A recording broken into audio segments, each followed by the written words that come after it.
하나님 말씀 마태복음 26장 31절에서 35절 말씀 보겠습니다.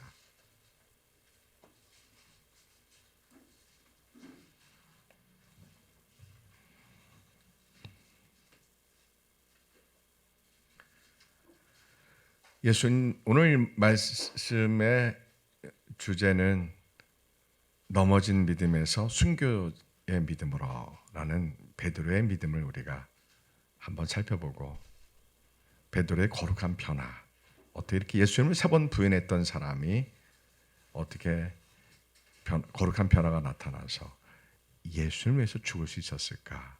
그 원인이, 동기가 무엇일까? 그것이 오늘 나에게 어떻게 적용될 수 있을까를 우리가 고민하는 겁니다. 나의 것으로 받아들이는 겁니다. 넘어진 믿음을 통해서 좋은 믿음으로 나아갑니다. 넘어지지 않은 믿음은 없습니다. 넘어져도 어떻게 그렇게 많이 넘어질 수 있는지 우리 자신이 이해가 안 됩니다. 성령의 불로 크게 은혜를 받아도 돌아서서 또 넘어지는 것이 우리의 연약함입니다. 그래 안 그래요? 예. 우리는 완벽하지 않습니다. 너무나 무능하고 부족합니다. 그것이 하나님의 은혜입니다. 너무 부족하기 때문에 예수님 없으면 살 수 없는 존재라는 사실을 깨닫게 하기를 원합니다. 우리는 티끌 같은 존재입니다. 하나님이 우리의 영혼을 걷어가시면 우리의 호흡은 멈춥니다. 우리의 생명은 코에 있나니 사말 가치가 어디 있느냐. 하나님이 우리 인생을 의지하지 말라고 이사야 2장 22절에서 말씀합니다. 선지서에 핵심 키워드가 있습니다. 예를 들어서 여호와의 날, 이런 핵심 키워드가 있고, 또 하나 남은 자 사상 이런 게 있고, 또 하나 핵심 키워드 뭐냐면 인생을 의지하지 말고 하나님을 의지하라, 이겁니다. 선지서의 핵심 키워드입니다. 넘어짐을 통해서 우리는 우리 자신을 발견합니다. 나의 추함을, 나의 악함을 발견합니다. 또 나의 모순과 나의 연약함을 발견합니다. 그래서 단 한순간도 예수님 없으면 살 수 없는 존재라는 사실을 우리가 깨닫게 됩니다. 공기가 없으면 우리가 금방 죽습니다. 마찬가지로 예수님이 안 계시면 우리는 영적으로 금방 죽습니다. 예수님 없는 상태를 뭐라고 합니까? 지옥입니다. 지옥. 그게 지옥입니다. 이 땅에서부터 지옥을 경험하는 사람들이 엄청 많습니다. 구약 성경은 그거를 스올이라고 표현합니다. 스올의 구덩이, 이렇게 표현합니다.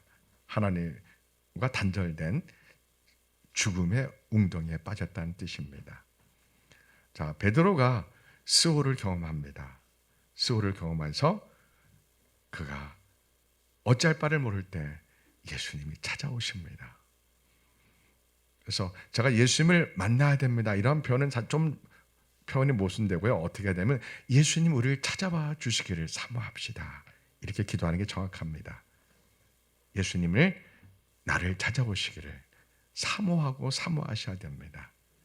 그거를 저는 여러분이 쉽게 이해시키려고 예수님을 만나야 됩니다, 이렇게 우리가 주어 입장에서 말씀드린 겁니다. 예수님이 주어입니다. 주님이 나를 찾아와 주셔야 됩니다. 예수님은 제자들에게 십자가 고난받기 전에 말씀하셨어요. 너희들이 다 나를 버릴 것이다, 다 도망갈 것이다, 이렇게 예수님이 십자가 순환받기 직전에 말씀합니다. 제자들은 침묵합니다. 근데 베드로가 나서서 말합니다. 주님, 모두가 주님을 버릴지라도 나는 절대로 죽을지라도 죽는 고국까지 가서 주님을 버리지 않고 함께 하겠습니다, 이렇게 말합니다. 또 예수님이 묻습니다. 사람들이 나를 누구라고 하느냐? 엘리야라고 합니다. 세례 요한이라고 합니다. 막 너희들은 나를 누구라 생각하느냐? 베드로가 뭐라고 말합니까? 주는 그리스도시요 살아계신 하나님의 아들이십니다, 이렇게 말합니다. 예수님 뭐라고 합니까? 너는 나를 3번 부인할 거다, 이렇게 말합니다. 그동안에도 많이 넘어졌는데 이번에는 사람들 앞에서 예수님을 공개적으로 부인하고 저주한다는 뜻입니다. 가룟 유다, 어찌 보면 가룟 유다보다 더 악질입니다. 베드로가 죄 지은 거요. 그런데 가룟 유다와 베드로의 큰 차이점이 있습니다. 가룟 유다는 회개는 시작했지만 회개가 중간에서 자살로 갑니다. 회개의 방향이 처음엔 회개를 출발하다가 중간에서 마귀한테 미혹되어 자살로, 죄책감으로 자살로 잘못 방향이 틀려집니다. 회개는 시작했습니다. 가룟 유다가요.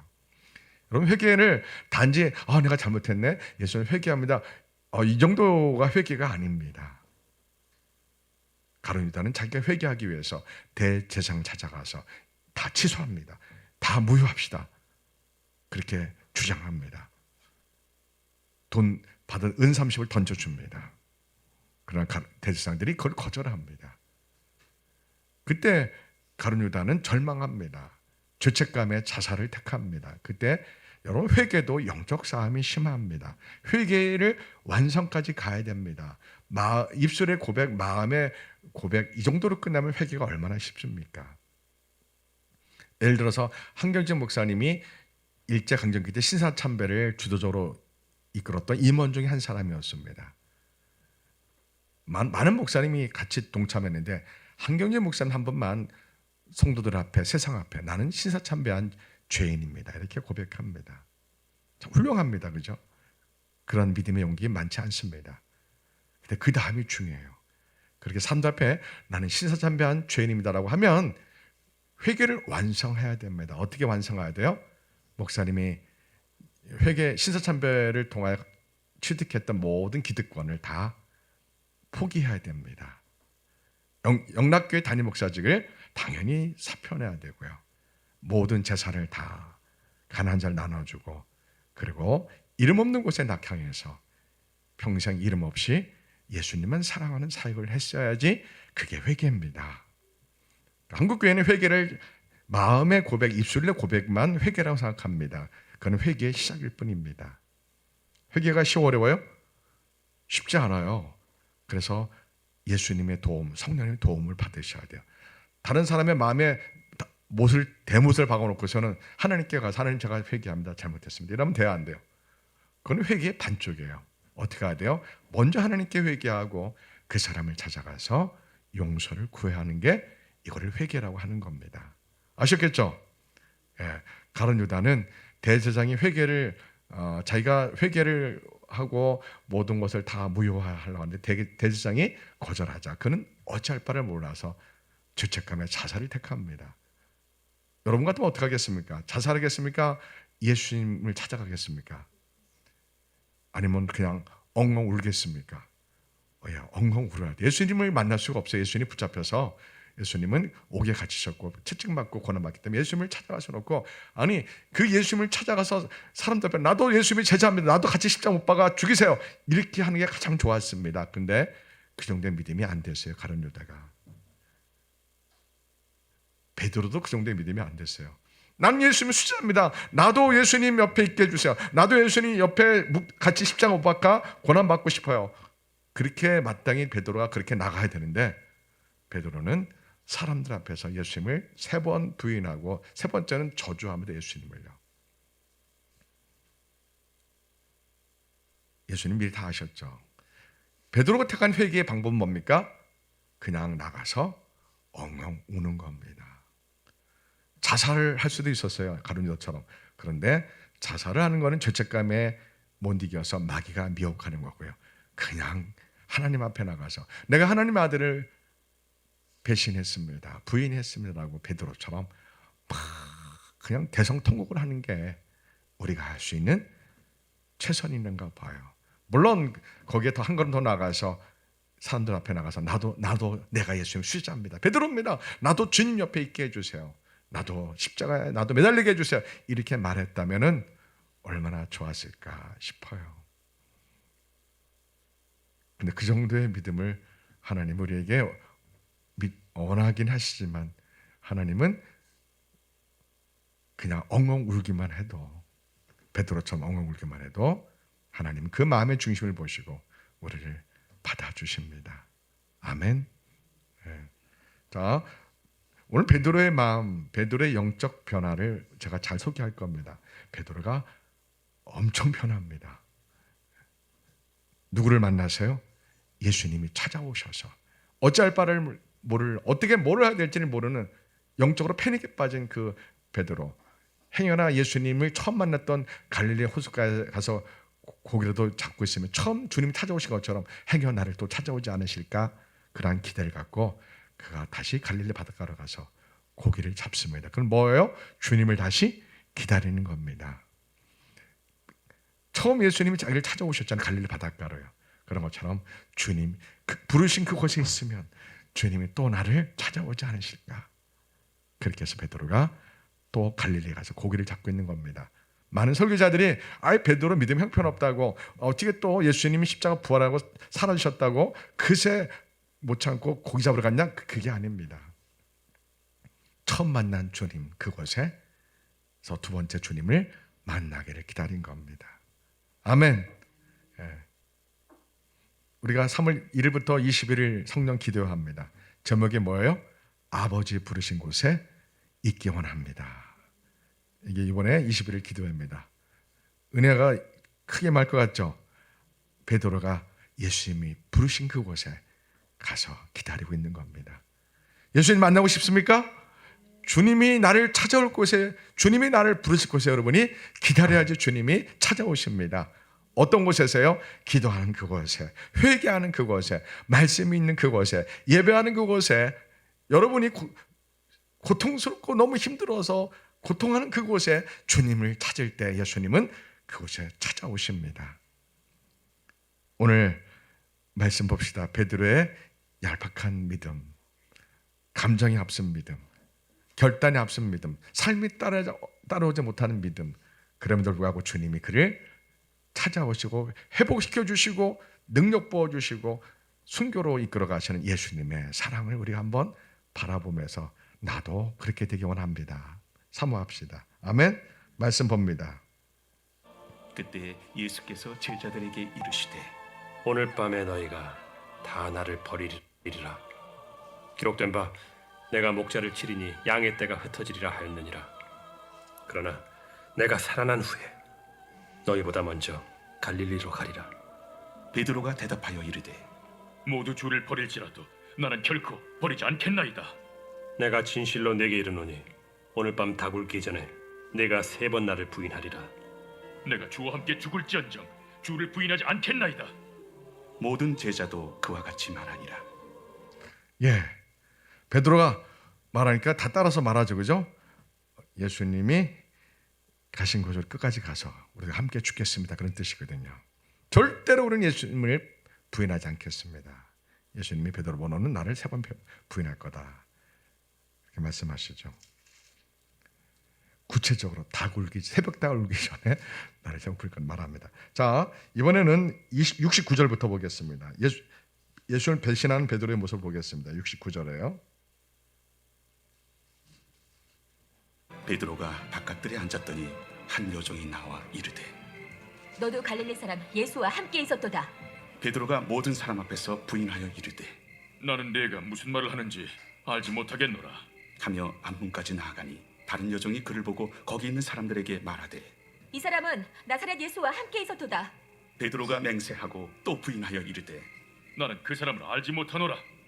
조금 후에 곁에 섰던 사람들이 나와 베드로에게 이르되 너도 진실로 그 도당이라. 네 말소리가 너를 표명한다. 그가 저주하며 맹세하여 이르되 나는 그 사람을 알지 못하노라. 하니 곧 달기 울더라. 이에 베드로가 예수의 말씀에 다굴기 전에 내가 3번 나를 부인하리라 하심이 생각나서 밖에 나가서 심히 통곡하니라. 세 번 부인하는데 예수님을 3번 부인하는데 세 번째는 예수님을 저주하면서 부인합니다. 자신도 놀랐을 겁니다. 내가 어떻게 왜 이렇게 됐지 하고 순간 자기도 모르고 이렇게 된 거죠. 그는 통곡합니다. 밖에 나가서 막 통곡합니다. 그 마음 우리가 느끼죠. 왜 우리도 수없이 주님 앞에 나가 통곡했기 때문에 베드로의 마음을 우리도 느낍니다. 그래서 우리가 넘어진 믿음의 사람을 보고 정죄해서는 안 됩니다. 나도 예전에 그래서 그렇게 공감해 주셔야 됩니다. 위로해 주셔야 됩니다. 그죠? 예전에 우리가 얼마나 많이 넘어졌어요. 지금도 넘어지고 있고요. 좋은 믿음은, 순교자의 믿음은 넘어짐을 통과한 후에 그렇게 좋은 믿음으로 우뚝 서게 됩니다. 자, 요한복음 21장 보겠습니다. 예수님이 부활 후에 몇 번 제자들에게 나타나셨다가 사라지셨죠. 그러자 제자들은 예수님 말씀을 기억하면서 주님을 처음 만났던 갈릴리 호숫가에서 그들은 고기를 잡으면서, 그들이 패닉에 빠져 아무것도 할 거 없어서 고기 잡은 것이 아니고요, 주님을 말씀을 기억하고 처음 만났던 그곳에서, 자기들을 부르신 그곳에서 기다리며 주님을 기다리고 있습니다. 21장 예수님이 그들을 찾아오십니다.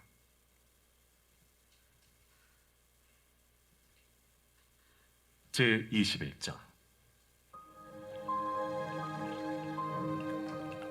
그 후에 예수께서 디비랴 호수에서 또 제자들에게 자기를 나타내셨으니 나타내신 일은 이러하니라. 시몬 베드로와 디두모라 하는 도마와 갈릴리 가나 사람 나다나엘과 세베대의 아들들과 또 다른 제자 둘이 함께 있더니 시몬 베드로가 나는 물고기 잡으러 가노라. 우리도 함께 가겠다. 하고 나가서 배에 올랐으나 그날 밤에 아무것도 잡지 못하였더니 날이 새어갈 때에 예수께서 바닷가에 서셨으나 제자들이 예수이신 줄 알지 못하는지라. 얘들아, 너희에게 고기가 있느냐? 없나이다. 그물을 배 오른편에 던지라. 그리하면 잡으리라. 하시니 이에 던졌더니 물고기가 많아 그물을 들 수 없더라. 예수께서 사랑하시는 그 제자가 베드로에게 이르되 주님이시라. 시몬 베드로가 벗고 있다가 주님이라 하는 말을 듣고 겉옷을 두른 후에 바다로 뛰어내리더라. 다른 제자들은 육지에서 거리가 불과 한 50칸쯤 되므로 작은 배를 타고 물고기 든 그물을 끌고 와서 육지에 올라보니 숯불이 있는데 그 위에 생선이 놓였고 떡도 있더라. 지금 잡은 생선을 좀 가져오라. 시몬 베드로가 올라가서 그물을 육지에 끌어올리니 가득히 찬 큰 물고기가 153마리라. 이같이 많으나 그물이 찢어지지 아니하였더라. 와서 조반을 먹으라. 제자들이 주님이신 줄 아는 고로 당신이 누구냐 감히 묻는 자가 없더라. 예수께서 가셔서 떡을 가져다가 그들에게 주시고 생선도 그와 같이 하시니라. 이것은 예수께서 죽은 자 가운데서 살아나신 후에 세 번째로 제자들에게 나타나신 것이라. 그들이 조반 먹은 후에 예수께서 시몬 베드로에게 이르시되 요한의 아들 시몬아, 네가 이 사람들보다 나를 더 사랑하느냐? 주님 그러하나이다. 내가 주님을 사랑하는 줄 주님께서 아시나이다. 내 어린 양을 먹이라. 하시고 또 두 번째 이르시되 요한의 아들 시몬아, 네가 나를 사랑하느냐? 주님 그러하나이다. 내가 주님을 사랑하는 줄 주님께서 아시나이다. 내 양을 치라. 하시고 세 번째 이르시되 요한의 아들 시몬아, 네가 나를 사랑하느냐? 주께서 세 번째 내가 나를 사랑하느냐 하심으로 베드로가 근심하여 이르되 주님 모든 것을 아시오매. 내가 주님을 사랑하는 줄 주님께서 아시나이다. 내 양을 먹이라. 내가 진실로 진실로 네게 이르노니 네가 젊어서는 스스로 띠띠고 원하는 곳으로 다녔거니와 늙어서는 네 팔을 벌리리니 남이 네게 띠띠우고 원하지 아니하는 곳으로 데려가리라. 이 말씀을 하심은 베드로가 어떠한 죽음으로 하나님께 영광을 돌릴 것을 가리키심이로라. 이 말씀을 하시고 베드로에게 이르시되 나를 따르라. 베드로가 돌이켜 예수께서 아멘.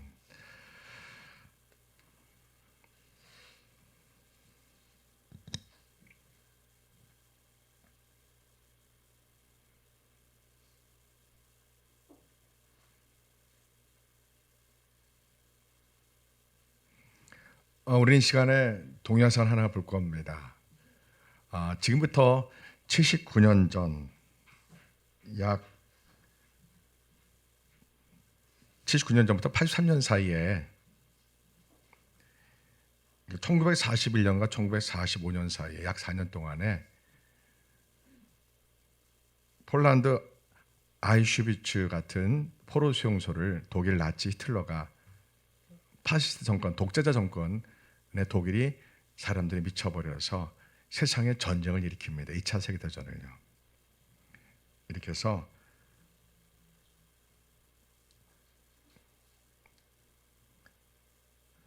아이슈비츠, 폴란드는 아이슈비츠뿐만 아니라 트레블랑카, 바비야르, 또 부엔발트, 다카우, 그리고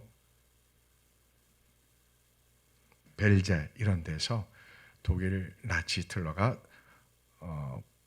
수용소를 만듭니다. 여기에는 유대인뿐만 아니라 소련 사람들 또 많은 유럽 사람들이 붙들려서 약 1,100만 명 정도가 수용이 됩니다. 수용이 되는데 유대인이란 이유 하나만 가지고 약 600만 명이 가스실에서 학살당합니다. 600만 명 속에는 어린이들이 150만 명이 포함됩니다. 이게 말이 됩니까? 네. 학살되는 장면을 보겠습니다. 폴란드 남서부에 위치한 아우슈비츠 수용소. 이곳은 제2차 세계대전 동안 나치 독일의 학살 정책을 실행하기 위해 사용된 역사상 가장 어두운 장소 중 하나입니다.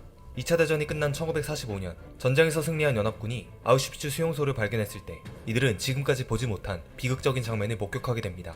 바로 대량 학살의 흔적인데 실제로 일어난 비인간적이고 비참한 진실이 드러나자 세계는 충격을 금치 못했습니다. 오늘은 아우슈비츠 강제 수용소에서 벌어진 참혹한 역사에 대해 다뤄보았는데요. 이 영상은 미국 홀로코스트 기념관에서 제작한 나치 수용소의 기록을 참고하여 제작되었습니다. 아우슈비츠 수용소는 나치 독일을 장악한 히틀러와 그의 정권에 의해 계획되었습니다.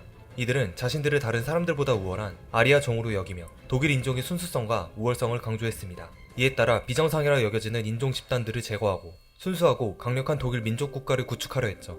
그렇게 히틀러가 이끄는 나치당은 반유대주의 및 인종주의 이념에 근거하여 유대인을 포함한 다른 인종 집단을 경멸하고 차별하는 정책을 채택했습니다. 아리아인을 제외한 인간은 열등한 인종으로 간주, 특히 유대인들은 암적인 존재로 낙인하고 이들의 출산을 제한하였습니다. 그리고 제2차 세계대전 동안 유럽의 다양한 지역에서 유대인 및 다른 소수민족들을 포함한 수많은 인류적 집단을 학살하기 위한 포로 수용소 체계를 구축하였죠. 1940년부터 약 2년 동안 세 군데의 아우슈비츠가 지어졌으며 이곳은 나치 제국이 건설한 수용소 중 가장 대규모의 수용소가 되었습니다. 초기에는 군사 수용소로 사용되었지만 제2차 세계대전이 진행되는 동안 포로들이 강제 노동과 대규모 학살, 유대인 송환을 위한 중요한 시설로 변모하였습니다. 이곳의 책임자로는 루돌프 페르디난트 회스가 임명되었고 그의 관리 감독 아래 아우슈비츠가 운영되었습니다. 그리고 슈츠스타펠이라는 일명 SS 나치 친위대가 직접적으로 이곳을 경비하거나 잔혹한 작업에 참여하기도 하였습니다. 최초의 수용자들이 아우슈비츠에 온 것은 1940년 6월로 폴란드에서 정치적 또는 사상적 신념을 지키기 위해 투옥된 728명의 사람들이었습니다. 또한 이 시기에 독일군 최고 사령관인 빌헬름 카이텔은 밤과 안개 법령을 공표하는데 이는 독일에 저항하는 자들은 아무도 모르게 밤과 안개 속으로 사라질 수 있음을 암시하는 작전이었으며 프랑스에서 약 7,000명의 사람들이 체포되어 수용소로 끌려갑니다. 이곳에 끌려온 사람들은 남성, 여성, 어린아이도 상관없이 강제 노동에 착출되었으며 합성 고무 및 석탄 광산, 재련소와 화학 공장에 이들의 노동력이 활용되었습니다. 집단 수용소에는 주로 유대인이 학살의 중심 대상이었지만 이 외에도 수감자들의 배경을 구분하기 위해 색깔로 구분되는 삼각형 패치를 겉옷에 부착하도록 했습니다. 공산주의자, 사회주의자, 그리고 노동조합원 등과 같은 정치범들은 빨간색 삼각형을 착용했고 일반 범죄자는 녹색을 착용했습니다. 독일군이 판단하기에 반사회주의자 또는 무능력자는 검정색 삼각형을 착용했으며 여호와의 증인은 보라색, 동성애자는 핑크색을 착용했습니다. 문자는 국적을 나타내었는데 P는 폴란드인, SU는 소련인, F는 프랑스인을 의미했죠. 독일 당국은 유럽 대륙의 유대인들을 그들의 거주지에서 주로 동유럽으로 수송 또는 이송하기 위해 철도 시스템을 사용했습니다. 이송 기간에 필요한 음식과 물을 제공하지 않았는데 심지어는 다른 열차가 통과할 때까지 대기 철로에서 수일간 기다려야 하는 경우에도 음식과 물을 제공하지 않았습니다. 때문에 많은 사람들이 열차가 목적지에 도달하기 전에 죽었습니다. 살아있다 하더라도 사람들이 빽빽하게 실려서 과밀 상태로 이송되어 여름에는 극심한 고열을, 겨울에는 엄청난 추위를 견뎌야 했죠. 양동이 하나만 제외하면 어떠한 위생시설도 없었기 때문에 추방자들의 수치와 고통에 소변과 대변의 악취가 더해졌습니다. 제2차 세계대전 당시 아우슈비츠 수용소로 이송된 유대인들은 철로 옆에 서게 되는데 이들 중 75%는 곧장 독가스실로 이동했지만 유대인들은 그곳이 샤워실인 줄 알고 있었습니다. 언뜻 보면 샤워실처럼 생긴 이 독가스실에서 나치는 지클론 B라는 독가스를 뿌려 효과적으로 학살하기 시작했습니다. 나트륨 시아나무를 주성분으로 하는 펠릿 형태의 지클론 B는 공기에 노출되면서 독성을 발휘하는데 가스실 내에 퍼뜨려 산소 공급을 차단하고 가스 질식사를 유도하는 방식으로 작동했습니다. 이는 가장 빠른 시간에 가스 질식사를 유도하는 것으로 입증되었죠. 독가스실의 벽면을 보면 손톱 자국이 선명하게 있는데 독가스를 마시면서 죽어가는 포로들의 끔찍한 상황을 보여주고 있습니다. 학살당한 이후 여성의 머리카락은 모포를 짜는 데 사용되었으며 현재도 이곳에는 13만 명의 여성에게서 자른 2에서 3톤의 머리카락이 전시되어 있습니다. 그리고 수용소에서 혹독한 강제노동을 받았던 사람들과 이곳에서 희생된 수감자들의 신발도 이곳에 전시되어 있습니다. 다음 그림은 제2차 세계대전 당시 아우슈비츠 수용소 안의 모습인데요. 독일군은 수감자의 치아 검사를 통해 건강 여부를 확인하고 노동력이 부실한 사람들부터 독가스실로 보냈다고 합니다. 아우슈비츠 수용소의 외곽은 이중 철조망으로 둘러싸여 있는데 이 철조망에는 전류가 흐르고 있었습니다. 수감자들이 생활하는 방은 너무나 열악했는데 침대들이 닭장마냥 빼곡하게 들어서 있었고 간신히 누울 정도로 좁았습니다. 이곳에서 수감자들은 수프와 톱밥이 대량으로 섞인 빵만 먹게 되는데 후에 이곳에서 살아남은 사람들의 몸무게가 20kg에서 35kg 사이를 웃돌았습니다. 1944년 소련과 미국을 포함한 연합군이 전쟁을 뒤집기 시작하자 독일군은 외곽에 있는 수감자들을 대거 독일 내의 수용소로 옮기기 시작했습니다. 수감자들은 처음엔 기차로 옮겨진 다음 도보로 죽음의 행진을 하게 되었습니다. 이 당시 추운 겨울이었기 때문에 수감자들은 먼 거리를 혹독한 추위 속에서 강제로 걸어야 했고 연합군이 빠른 속도로 밀고 들어오는 시기였기 때문에 거의 쉬지도 못하였습니다. 따라오지 못하는 사람들은 그 자리에서 죽게 되었죠. 전쟁이 끝날 쯤 독일군은 그들이 자행한 범죄의 흔적을 없애는 작업에 착수했습니다. 관련 문서들은 폐기 처분되었으며 수용소 시설들은 해체, 소각 또는 폭파되었죠. SS는 아우슈비츠와 부속 수용소에서 철수하기 시작했고 남은 수감자들을 사살하였습니다. 1945년 1월부터 소련군은 독일과 폴란드 사이에 위치한 마을인 52행침에 접근하기 시작했습니다. 그들은 아우슈비츠 수용소가 있는 곳으로 전진하였고 4월 11일이 돼서야 아우슈비츠 수용소 내부로 침입하여 포로들을 구출하기 시작했습니다. 그리고 통제탑과 감시탑을 제거하고 가스실 및 화장실 등 학살 장치를 파괴하는 등 수용소 내부 구조물을 점차 해체해 나갔습니다. 약 2주 뒤인 4월 27일에는 미군도 아우슈비츠에 도착하여 살아남은 포로들을 구출하고 의료지원 및 인도자를 제공하여 그들이 안전한 장소로 이동할 수 있도록 했습니다. 아우슈비츠 수용소의 해방으로 많은 포로들이 생명과 자유를 되찾았으며 학살과 고통으로 가득 찬 어두운 장소에서 빛과 희망을 되살려 주었습니다. 이는 역사상 가장 중요한 순간 중 하나로 여겨지는데요. 홀로코스트라는 나치 독일의 전쟁 범죄로 인해 유럽 내에서 적어도 1100만 명 이상의 사람들이 죽음을 맞이했다고 추산되고 있습니다. 그중 절반인 약 600만 명의 유대인이 학살되어 당시 유럽 내 약 900만 명의 유대인 중 3분의 2가 사망하였습니다. 전 세계적으로 알려진 안네의 일기를 쓴 안네 프랑크는 유대인 소녀로서 독일 점령하에서 네덜란드에 은신하며 일기를 쓰기 시작했습니다. 일기장에는 그녀가 가정생활과 됐습니다. 은신 생활에서 겪은 경험, 내면 성장 및 꿈과 희망을 담고 있습니다. 예. 자, 제가 이 유대인 학살 아우슈비츠를 보여드린 이유와 목적이 있습니다. 제가 잘못 얘기한 그 여러 포로 수용소에서 수천만 명이 있었는데 1,100만 명이 죽었네, 그죠? 1,100만 명이 죽었는데 그 중에 유대인이 약 600만 명이 죽임을 당합니다. 그리고 600만 명 가운데 150만 명이 어린아이고요. 자, 이걸 왜 보여드렸을까요, 제가요? 이들이 많은 유대인들이 독일 나치 히틀러에서 죽임을 당할 자기들 동포를 구원하기 위해서 영국에서 프랑스에서 미국에서 우리 유대인들을 히틀러부터 살려달라고 정말 정치인들을 찾아가고 미국에서는 미국 전역을 돌면서 유대인들이 그렇게 행진을 했습니다. 우리를 살려달라고요. 근데 모든 교회가 모든 민주주의 국가가 이것을 외면했습니다. 그래서 그들은 하나님은 살아계신데 왜 우리를 버리실까라고 그들은 참 가슴 아프게 비통하게 죽음을 학살을 당했습니다. 영국, 프랑스 이런 유럽 국가들, 미국에서조차 특히 미국에서 아까 말씀드렸지만 미국 전역을 유대인들이 돌아다니면서 우리 유대인들을 살려달라고 얼마나 애원한지 모릅니다. 근데 그 미국에서 충분히 막을 수 있었습니다. 폭격을 통해서요. 그런데 그것을 방해했던 사람이 아이러니하게도 유대인 미국인이었습니다. 참 아이러니하죠. 그리고 독가스 아까 만든 사람도 유대인이었습니다. 참 아이러니한 일입니다. 문제는 교회가 이 사실을 침묵했다는 겁니다. 독일에 있는 교회는 말할 것도 없고요. 루터가 종교를 일으킨 나라가 독일이지 않습니까? 그 종교를 일으킨 독일 얼마나 믿음이 좋아요. 그런데 대부분의 독일 교회는 히틀러 편이었습니다. 극소수. 그 중에 누가 있었죠? 순교한 사람, 선한 능력으로 일기를 썼던 분,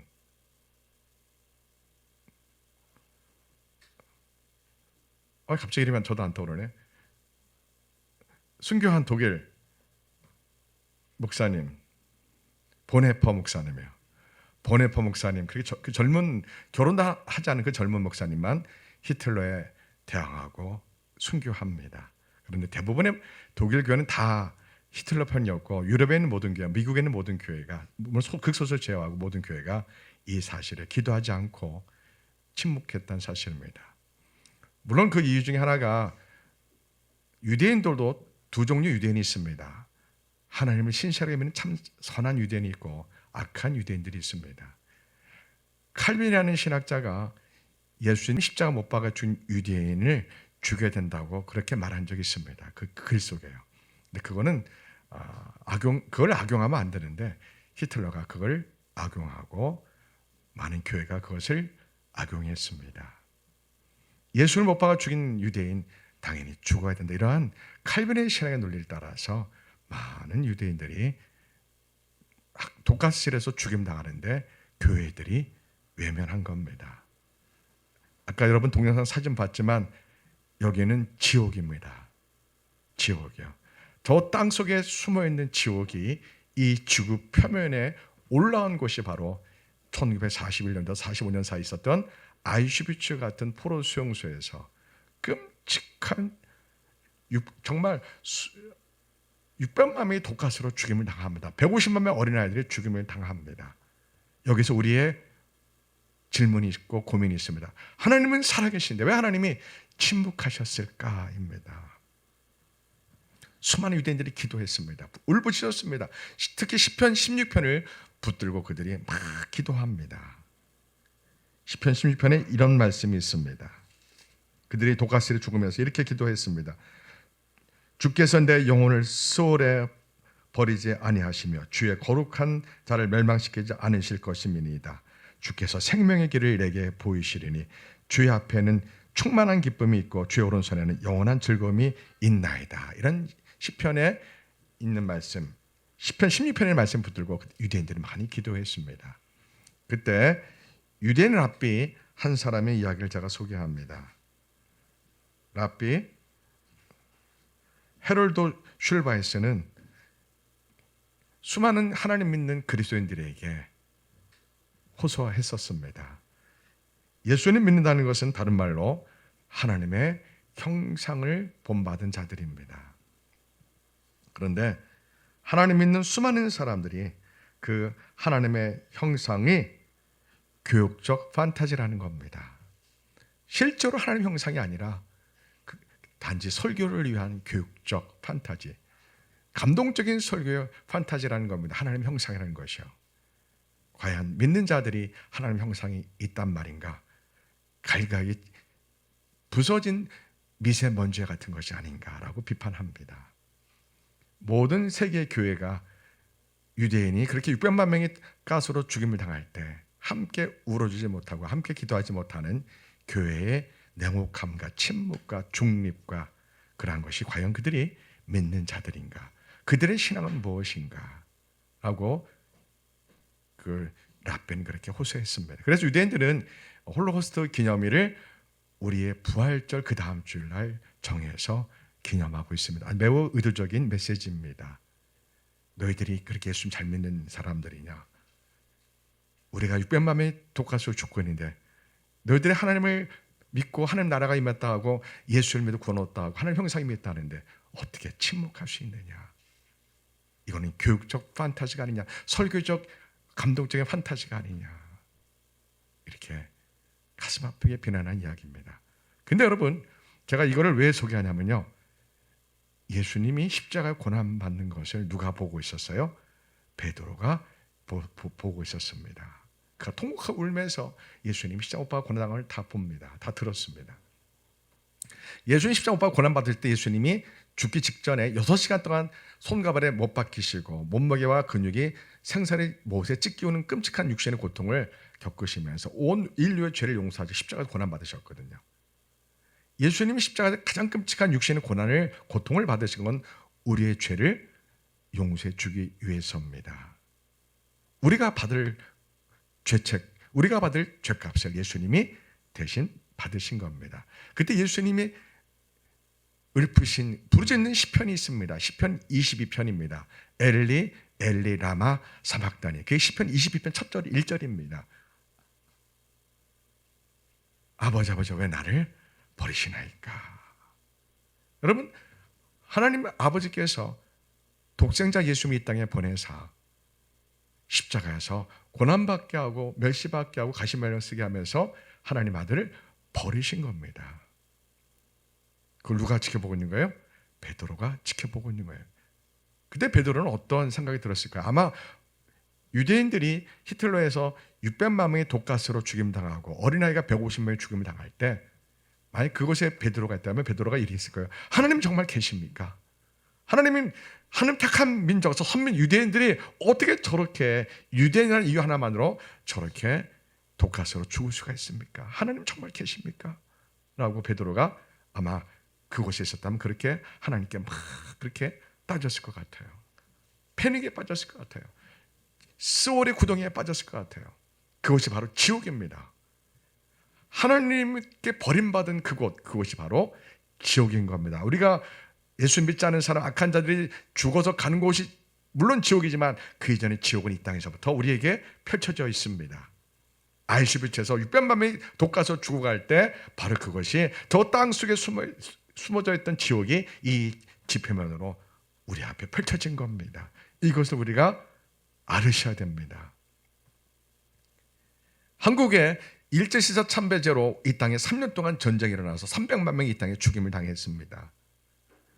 3년 전쟁 가운데 북한 인민과 싸운 전쟁은 6개월뿐이고 2년 6개월은 중국 공산당과 싸웠습니다.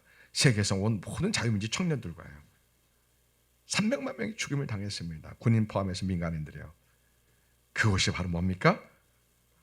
수많은 믿는 자들이 보지도 듣지 못한 한국 땅에 와서 수없이 죽임을 당했습니다. 전쟁터는 지옥입니다. 지옥. 스월의 구덩이입니다. 수많은 사람들이 그 스월의 구덩이에 시체가 나부러지고 버려짐을 당합니다. 하나님이 살아계신데 어떻게 이런 일이 있을 수 있냐고 수많은 기도하는 청년들이 미국에서 한국에 와서 그렇게 울부짖으며 그렇게 중국 공산당 총알에 맞아 죽임을 당했던 겁니다. 여러분 잘 아셔야 됩니다. 6.25 전쟁, 북한과 전쟁은 6개월뿐이 안 됩니다. 대부분 중국과 2년 6개월을 우리가 싸웠습니다. 중국은 우리의 적이었습니다. 지금도 적입니다. 이 사실을 국민들이 잊으면 안 됩니다. 정치인들이 우리를 속입니다. 잊으시면 안 됩니다. 중국은 지금도 하나님을 대적합니다. 지금도 독재입니다. 파시스트입니다. 공산주의 정권입니다. 인권이라는 단어가 없습니다.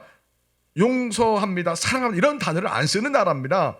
바로 옆에 중국은요. 우리나라에 수천 발의 미사일이 겨냥하고 있습니다. 그리고 북한은 김일성 주상 독재 주사파 정권입니다. 세계에서 사교로 인정한 나라가 북한입니다. 유일하게 지구상에서 3대째 독재를 하고 있는 나라가 북한입니다. 이 모든 것이 누구 때문에 그래요? 우리 조상들이 일제 신사 참배를 한 죄값으로 지금 이렇게 된 겁니다. 우리는 아직까지 회개가 진행 중에 있는 겁니다. 수많은 유대인들이 독가스에 죽을 때 그 옆에 베드로가 있다면 정말 하나님이 계실까? 하나님이 계시다 어떻게 이런 일이 있을 수 있습니까? 라고 베드로가 그렇게 말했는데 베드로가 어때 그걸 느꼈을까요? 예수님이 십자가에서 엘리 엘리 라마 사박다니 아버지 어찌 나를 버리시나이까? 시편 22편은 유대인들이 다 아는 시입니다. 메시아가 하나님께 버림받는 시입니다. 그걸 예수님이 큰 소리로 절규합니다. 그때 예수님은 스올의 구덩이에 우리를 구원하기 위해서 던짐을 받습니다. 예수님이 하나님 아버지부터 버림받습니다. 지옥불 속으로 예수님이 버림받습니다. 내가 들어갈 그 지옥불에 그 스올의 구덩이에 예수님이 십자가에서 하나님이 버리시는 겁니다. 우리가 버림받아야 되는데요. 예수님은 온 인류를 구원하기 위해서 하나님 아버지로부터 버림받습니다. 스올의 구덩이에 던짐받습니다. 지옥에 그냥 내려가십니다. 그걸 지금 누가 보고 있는 거예요? 옆에서 베드로가 지켜보고 있는 겁니다. 베드로가 하나님께 뭐라고 했을까요? 하나님 아버지 여호와께서 살아계십니까? 어떻게 살아계시면 어떻게 하나님한테 저렇게 무능력하게 그 수많은 오병 기적을 행하고 죽은 자를 세 번이나 살리고 파도와 바다를 잔잔케 하신 하나님의 능력은 다 어디 가고 어떻게 저렇게 무능하게 하나님 아들 메시아가 저렇게 무능하게 십자가에서 엘리 엘리 사막다며 외치며 죽을 수 있습니까? 라고 베드로는 그때 큰 절망과 낙심과 스올의 구덩이에 자신도 예수님과 함께 던져졌다고 봅니다. 여러분, 좋은 믿음은 그 과정을 지나가야 됩니다. 진짜 예수님을 만나는 것은 십자가에서 버림받은 예수님이 나 때문에 버림받았다는 이 예수님의 십자가의 고난을 우리가 만나야 되고요. 그런 다음에 예수님 그 십자가의 고난에서 죽임당하고 스올 구덩이에 던져져서 하나님이 안 계신 것처럼, 우주 만물을 지으신 여호와 하나님이 침묵하신 것처럼, 안 계신 것처럼 그렇게 보이는 그 무능력한 우리의 영적인 그러한 스올의 구덩이에 우리가 다 빠져서 그 속에서 우리가 하나님만을 간절하게 바라보는 그 믿음의 단계를 지나가야 됩니다. 우리가 예수님 믿어도 얼마나 많이 넘어집니까? 마치 하나님 안 계신 것 같잖아요. 마치 악이 세상을 승리하는 것 같잖아요. 마치 히틀러가, 중국의 모태똥이, 소련의 스탈린, 북한의 김일성이 저렇게 악한 짓을 해도 하나님이 가만히 있는 것 같잖아요. 그렇기 때문에 사람들이 예수를 믿지 않고 하나님이 안 계시는데 이렇게 생각하게 됩니다. 그러나 여러분, 반드시 하나님의 심판과 구원은 곧 우리에게 펼쳐질 겁니다. 예수님을 인격적으로 만나고 영이 열릴 때, 성경이 정말 믿어질 때 이것이 보입니다. 그런데 어떻게 예수님을 믿는, 특히 하나님의 종들이, 목사님들이 어떻게 2013년 부산 백스코에서 모든 종교 우상 숭배자를 초청해서 함께 우상 숭배의 어떤 그런 파티를, 잔치를 열고 하나님 앞에 나가서 같이 예배드리고 막 그들을 존중하고 그들 구원이 있다고 하고 에큐메니컬 운동이 WCC를 할 수 있는 거, 이건 불가능합니다. 예수님 만난 목사라면 이거는 정말 불가능한 일입니다. 근데 그들은 하나님 심판이 당장 일어나지 않으니까 그들은 교만하고 어리석은 겁니다. 한국계 성도들이 이제는 깨어나야 됩니다. 베드로가 예수님 십자가 못 박혀 고난당하고 저 지옥의 스올의 구덩이에 예수님이 던져진 걸 직접 베드로가 봤을 때 베드로는 영적인 패닉에 빠졌을 겁니다. 그러나 하나님의 계획 속에 있는 겁니다. 하나님의 구원의 경륜 속에 있는 겁니다. 이 예수님이 십자가에 고난받고 버림을 받고 하나님 아버지부터 완전 스올의 구덩이에 던져짐을 받으시고 나서 하나님은 그제서야 그 아들을 다시 죽음에서 살리시고 하나님 부활을 시키셔서 하나님 보좌 우편에 앉히시는 겁니다. 그래서 시편 22편, 23편, 24편은 매우 중요합니다. 시편 20편은 십자가에 고난받는 메시아의 고난에 엘리 라마 샀다니, 하나님이 메시아를 버리시는 시입니다. 23편은 그 지옥 사망 가운데, 죽음 가운데 있는 그 메시아를 하나님이 우리를 인도하시는 시편, 그 유명한 23편입니다. 그리고 시편 24편은 그 사망 가운데 스올의 구덩이에 빠진 그 예수님을 성부 하나님이 건져내셔서 하늘의 문화 열려라, 만왕왕이 들어가신다, 부활하신 만왕왕이 들어가신다. 그게 시편 24편의 실제적인 내용입니다. 베드로는 예수님의 부활을 경험합니다. 부활하신 예수님을 만납니다. 베드로는 시편 22편에서 시편 16편을 경험합니다. 그래서 베드로의 오순절 설교는 사도행 2장에 있는 오순절 설교 때 베드로의 설교 핵심 중에 하나가 시편 16편의 말씀입니다. 성경을 알고 읽으면 무섭고 소름 돋고 놀랍습니다. 말씀을 알면 정확히 하셔야 됩니다. 자, 우리가 동영상 한 편 더 봅니다. 예수님 십자가 순환받는 영상을 한번 또 보겠습니다.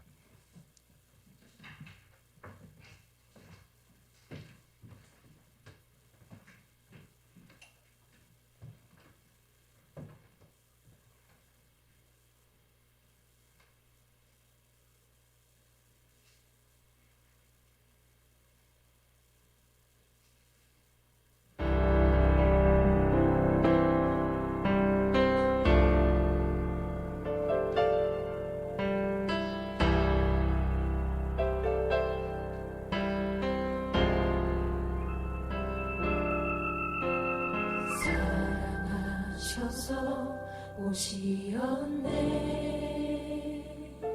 말씀하신 대로 본이 되신 예수, 얼마나 아프실까. 갈보리 언덕 그 십자가 사랑하셔서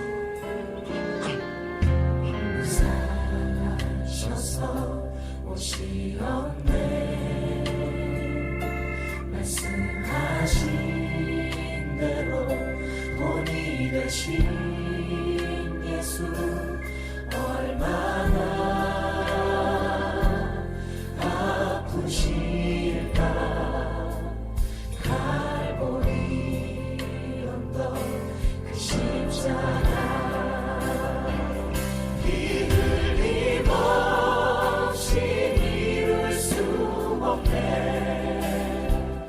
고난받을 이유 없으신 주 순종하셨네. 그 십자가 지셨네. 우리를 위해. 아버지 내리소서. 아버지의 뜻 이루소서. 정의로운 나도 모두 거두시리. 얼마나 아프실까. 처절한 고통 그 십자가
순종하셨네. 그 십자가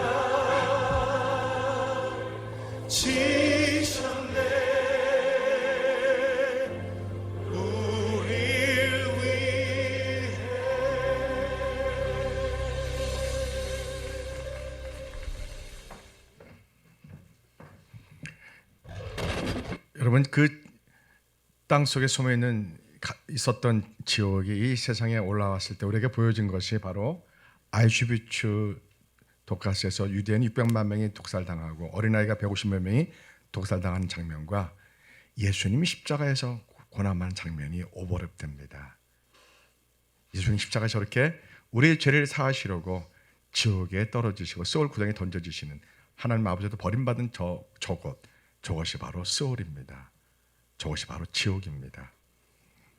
예수님은 비록 저 지옥 스올의 구덩이에 던져졌지만 사흘째 하나님이 비로소 순종하셨기 때문에 다시 살리셔서 하나님 보좌 우편에 앉게 하시고 그리고 40 후에 부활 승천하셔서 곧 우리에게 다시 또 오실 겁니다. 여러분을 보았던 것은 역사적 사실입니다. 부활은 역사적 사실입니다. 베드로는 이것을 다 지켜보았습니다. 부활하신 예수님이 베드로를 찾아오셨습니다. 갈릴리 바닷가 찾아오실 때 예수님이 베드로에게 물어봅니다. 요한의 아들 시몬아, 내가 나를 사랑하느냐? 이렇게 물어봅니다. 베드로가 예, 주님, 주께서 하시잖아요. 제가 주님을 사랑을 하시잖아요. 예수님과 베드로의 오가는 대답 속에는 예수님이 베드로를 따지지 않습니다. 너 왜 이렇게 넘어졌느냐? 왜 너 날 배신했느냐? 너 내가 예언한 대로 그렇게 넘어졌지? 예수님 그렇게 묻지 않습니다. 예수님은 너 다 지켜보았지. 내가 걸어갔던 십자가의 그 길을 그리고 부활을 이 모든 걸 지켜보았지. 너희 넘어짐을 통하여 많은 사람에게 위로가 될 것이다. 너희 넘어짐을 통하여 수많은 넘어진 나의 사람들이 너를 보고 위로와 희망을 갖고 너처럼 순교자가 되는 믿음으로 나아갈 것이다. 그러한 내용이 담겨 있습니다. 예수님이 베드로 보고 그렇게 3번 묻습니다. 요한 아들 시몬아, 내가 나를 사랑하느냐? 이 사랑은 헬라어로 아가페라는 단어고 베드로가 예 주님, 제가 주님을 사랑합니다. 필레오로 대답합니다. 필레오로요. 두 단어는 아가페는 하나님의 사랑과 부모님의 사랑을 쓸 때 목숨 바쳐 사랑한다는 의미로 쓰여진 단어가 아가페 단어고 필레오 단어는 삼촌이 조카를 위해서 또는 친구를 위해서 목숨 바쳐 사랑할 때 쓰는 단어가 또 필레오입니다. 그러니까 아가페와 필레오 단어 쓰임이 다르지만 똑같은 특징이 있어요. 공통점이 있어요. 뭐예요? 목숨 바쳐 자녀를, 조카를, 친구를 사랑할 때 쓰는 단어입니다. 예수님이 베드로 묻습니다. 요한을 시몬아, 너 이제는 수많은 넘어짐 속에서 내가 걸어갔던 십자가의 죽음과 고난과 부활을 다 보았지. 이제 너 나를 메시아로 믿고 나를 위해서 죽을 수 있겠느냐? 이렇게 예수님 물어보는 겁니다. 베드로가 예 주님, 제가 예수님 위해서 복음을 전하기 위해서 예수님 십자가 부활을 전하기 위해서 제가 죽겠습니다. 순교자가 되겠습니다. 이러한 대답이 질문이 서로 3번 오고 가는 겁니다. 베드로는 변했습니다. 그리고 베드로는 그때 예수님이 뭐라고 합니까? 내 양을 먹이라 하고 너는 순교할 것이다. 예수님이 알려줍니다. 베드로는 예수님 말씀을 따라 베드로 예루살렘의 교회의 지도자가 되고 담임 목사가 되고 베드로는 로마에 가서 교회 공동체를 잘 하다가 네로에 붙들려 AD 68년경에 순교합니다. 바울같이 순교합니다. 예수님을 인격적으로 만난 사람들은 삶의 방식과 존재 방식이 바뀝니다. 예전에는 베드로가 배와 그물을 가지고 수십 명의 식소를 책임진 그러한 인생이었지만 예수님이 부를 때 그는 순종해서 배와 그물을 버려두고 예수님을 따라가고 순교하는 믿음의 사람이 되었습니다. 여러분, 순교의 믿음은 하루아침에 안 됩니다. 많은 넘어짐을 통해서 자기의 연약함을 발견하고 자기의 죄를 발견하고 그 모든 것을 주님 앞에 울면서 회개하면서 다시 믿음이 일어나고 성장하면서 이런 과정을 넘어서고 일어서고 넘어서고 일어서고 이런 과정을 반복하면서 결국에는 목숨도 예수님께 내놓을 수 있는 순교자의 믿음으로 우뚝 서게 됩니다. 우리의 믿음은 이런 과정 중에 있는 겁니다. 여러분의 넘어짐이 주님이 실망하지 않습니다. 여러분의 신앙의 태보를 예수님이 꼬집고 따지지 않습니다. 예수님은 베드로처럼 찾아오신 것처럼 여러분을 다시 찾아오기를 기다리십니다. 어떤 넘어진 어떤 믿음의 실패가 있을지라도 베드로를 바라보시고 예수님은 저도 베드로처럼 다시 일어서서 순교자가 되는 믿음이 되기를 원합니다. 예수님만 사랑하기 원합니다. 예수를 위해서 저도 베드로처럼 배와 그물도 내려놓고 제 목숨도 예수님께 드리기 원합니다. 이러한 믿음을 가지시기를 축복합니다. 왜요? 그러한 믿음이 이 세상에서 가장 귀하기 때문에 그렇습니다. 예수님은 정말 살아계십니다. 곧 오실 겁니다. 주님 만날 때 우리가 칭찬받으셔야 됩니다. 이 땅에서 예수님 위해서 우리가 무언가 한 일이 있어야 됩니다. 매일 생존하느라고 먹고 사느라고 예수님 위해서 한 것이 없으면 주님 만날 때 너무 부끄럽습니다. 예수님 만날 때 우리가 칭찬받아야 됩니다. 너 그런 형편 가운데, 그런 여건 가운데, 그런 환경 가운데도 나를 사랑하고 내 복음을 그렇게 애를 썼구나. 네가 그런 환경 가운데 늘 말씀 읽고 기도했구나. 네가 원수를 용서하고 사랑했구나. 네가 악을 선으로 갚고 말씀을 따라 사랑으로 살았구나. 예수님의 영광을 나타내고 살았구나. 네가 그 형편 가운데서도 그 어려운 여건에서도 그렇게 살았구나. 내가 너를 볼 때마다 얼마나 기뻤는지 모른다라고 주님 구름 타고 오실 때 그렇게 우리가 칭찬받읍시다. 아멘. 끝으로 베드로가 예수님 승천한 다음에 마가다라 앞에 성령불 받고 나서 베드로가 오순절 설교할 때 제가 말한 이 설교 모든 걸 베드로가 다 전합니다. 사도행전 2장 봅시다. 놀랍습니다. 성경을 알고 읽어야 됩니다. 아멘. 사도행전 2장 봅시다. 2장 보면 베드로의 오순절 설교 14절부터 있는데 여기서 보면은 우리가 28절까지 읽겠습니다. 14절부터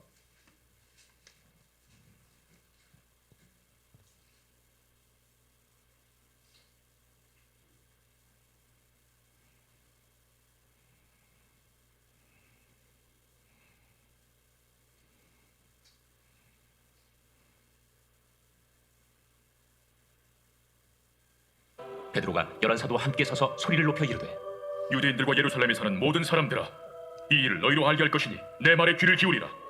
때가 제3시니 너희 생각과 같이 이 사람들이 취한 것이 아니라 이는 곧 선지자 요엘을 통하여 말씀하신 것이니 일러스되 하나님이 말씀하시기를 말세에 내가 내 영을 모든 육체에 부어주리니 너희의 자녀들은 예언할 것이요 너희의 젊은이들은 환상을 보고 너희의 늙은이들은 꿈을 꾸리라. 그때 내가 내 영을 내 남종과 여종들에게 부어주리니 그들이 예언할 것이요 또 내가 위로 하늘에서는 기사를 아래로 땅에서는 징조를 베풀리니 곧 피와 불과 연기로다. 주의 크고 영화로운 날이 이르기 전에 해가 변하여 어두워지고 달이 변하여 피가 되리라. 누구든지 주의 이름을 부르는 자는 구원을 받으리라 하였느니라. 이스라엘 사람들아, 이 말을 들으라. 너희도 아는 바와 같이 하나님께서 나사렛 예수로 큰 권능과 기사와 표적을 너희 가운데서 베푸사 너희 앞에서 그를 증언하셨느니라. 그가 하나님께서 정하신 뜻과 미리 아신 대로 내준 바 되었거늘 너희가 법 없는 자들의 손을 빌려 못 박아 죽였으나 하나님께서 그를 사망의 고통에서 풀어 살리셨으니 이는 그가 사망에 매어 있을 수 없었습니다. 하나님이 오른손으로 예수를 높이시매 그가 약속하신 성령을 아버지께 받아서 너희가 보고 듣는 이것을 보여주셨느니라. 다윗은 하늘에 올라가지 못하였으나 27절 보겠습니다. 시편 16편의 말씀입니다. 27절에요. 이는 내 영혼을 음부에 버리지 아니하시며 주의 거룩한 자로 썩음을 당하지 않게 하실 것이미로다. 주께서 생명의 길을 내게 보이셨으니 주 앞에서 내게 기쁨이 충만하게 하시리로다 하였으므로. 네. 시편 16편의 말씀인데 이것이 홀로코스트 유대인들이 독가스로 죽을 때 이 시를 참 많이 기도하면서 그들이 학살당하고 죽음을 맞이했습니다. 베드로가 예수님의 십자가의 죽음의 지옥의 광경을 경험하고 나서 예수님 부활하신 것을 보고 시편 16편에 27, 28절 내 영혼을 스올 음부 구덩이에 버리지 아니하시며 주의 거룩한 자로 썩음을 당하지 않게 하실 것이미로다. 주께서 생명의 길을 내게 보이셨으니 주 앞에서 내게 기쁨이 충만하게 하시로다. 이 베드로의 오순절 설교 시편 16편을 인용한 이 설교는 베드로가 그 예수님이 스올의 구덩이에 음부에 내려가셔서 그곳에까지 가서 마태복음에 나온 것처럼 예수님이 메시아됨을 선포하시고 하나님 성부 하나님이 그 예수님을 죽음 가운데 사망 가운데 다시 살리셔서 하나님 보좌 우편에 올리셔서 부활의 주가 되게 하심을 온 세상에 전파한 겁니다. 지금 사도행전 2장 14절부터 있는 베드로의 오순절 설교는 예수님의 십자가의 고난과 그 지옥 같았던 십자가의 그 수월의 그 광경을 다 알리면서 예수님이 그 속에서 살아나셨다. 성부 하나님이 예수님을 다시 살리셨다. 부활하셨다. 너희 유대인들아, 그래도 너희들 예수님을 믿지 않겠느냐? 이렇게 지금 베드로가 성령의 능력으로 전 세계에서 찾아온 디아스포라 유대인들에게 이 예수님의 복음을 시편 16편의 그 유명한 말씀을 인용하면서 전하는 놀라운 설교입니다. 놀랍습니다. 자, 설교를 오늘 마칩니다. 우리가 어떻게 적용됩니까? 2차 세계 때 유대인들 600만 명이 독가스에 죽을 때 모든 교회가 침묵했습니다. 독재자들의 불의에 지옥이만 정말 스올 구덩이에 던져진 유대인들 수많은 죽음에 대해서 유럽의 모든 국가, 영국, 프랑스, 미국 모든 국가가 침묵했고 교회마저 침묵했습니다. 하나님의 형상은 그저 판타지와 같은 거라고 유대인 랍비는 호소했습니다. 설교적 환타지라고 그냥 그렇게 호소했습니다. 그런데 이것이 오늘 우리의 모습과 같습니다. 한국교회가 믿음이 있노라 하면서 일제 신사참배한 죄를 아직 회개하지 않고 2013년도 부산 백스코 WCC를 모든 종교 우상숭배들 모아놓고 하나님의 거룩함을 훼손한 죄를 김상한 목사님 명성교회가, 조영기 목사님이 이영훈 목사님 여의도 순복음교회, 이러한 많은 대형교회가 참여하고 주도를 했던 역할을 아직까지 참여하지 않고 있는 모습에 많은 분들이 잘못했다고 말하지만, 많은 비판했지만 지금은 고요합니다. 우리는 이것을 잊어서는 안 됩니다. 우리의 죄를 잊어서는 안 됩니다. 한국교회가 우상 숭배한 죄를 잊어서는 안 됩니다. 하나님 앞에 회개해야 됩니다. 여러분, 교회가 아무리 크다고 해도 하나님이 함께하지는 않습니다. 함께 늘 하는 건 아닙니다. 교회가 대부분 몇만 명이 또 대형교회 되면 대부분 담임 목사님들이 교주가 됩니다. 그들은 하나님 안 계신 것처럼 삽니다. 우상 숭배자들과 함께 하나님께 나아가서 예배한다고요? 말도 안 됩니다. 이런 끔찍한 짓을 행하고 그들은 아직까지 큰 대형교회 원로 목사로, 담임 목사로 하나님이 안 계신 것처럼 그들은 그렇게 목회를 하고 있습니다. 한국교회는 이 사실을 지금 바라보면서 침묵하고 있습니다. 많은 분들이 외쳤지만 지금은 침묵하고 있습니다. 여러분, 하나님은 살아계십니다. 이게 회개하지 않는 한 이 땅에 하나님의 심판이 반드시 임합니다. 그런 일이 없도록 우리가 회개합시다. 아멘. 아이슈비츠의 사건과 예수님 십자가의 그 고난과 오늘 한국교회 영적인 이러한 파산된 모습이 오버랩됩니다. 한국교회가 겉만 교회이지, 모양만 교회이지 실제 믿음의 능력, 복음의 능력, 교회의 능력, 이걸 다 잃어버렸고 대중신학에 젖어서 사람들이 옳다는 대로 한국교회가 마치 고객만족 서비스처럼 성도 중심의 성도를 만족하는 그런 대중신학에 한국교회는 복음의 십자가 예수님 복음 부활의 복음을 잃어버린 지 오래되었습니다. 우리가 이 마지막 때, 이제 고난주일 부활주일 맞이하는 이 마지막 때 우리가 회개합시다. 다 같이 기도합니다. 하나님 아버지, 오늘은 특별한 말씀을 전했습니다. 유대인들이 독가스실에서 600만 명이 어린애들과 함께 죽임을 당할 때 교회는 침묵했습니다. 교회는 예수님 십자가 못 박아 죽인 유대인이라고 칼빈의 신학에 젖어서 오해했고 악용했습니다. 하나님 형상을 가진 그리스도인들, 유대인들이 그렇게 죽어갈 때 우린 그저 가만히 있었습니다. 외면했습니다. 하나님, 또 흑인들이 노예로 고통당할 때 교회는, 많은 교회가, 대부분 교회가 침묵했습니다. 하나님, 한국교회가 일제강점기에 일제신사 참배를 하고 2013년 명성기 김사한 목사님과 조용기 목사님, 이영 목사님들이 거기에 동참하고 우상숭배했는데 한국교회가 침묵하고 있습니다. 많은 분들이 죄라고 외쳤지만 하나님, 지금 다시 고요함 속에 있습니다. 이 종이 볼 때 한국교회는 마치 스올의 구덩이에 던져진 것 같습니다. 예수님의 복음을 피비린내는 것처럼 외치는 교회가 너무 적습니다. 예수님 십자가의 복음이 너무 미화됐고 낭만적으로, 감상적으로 전해지고 있습니다.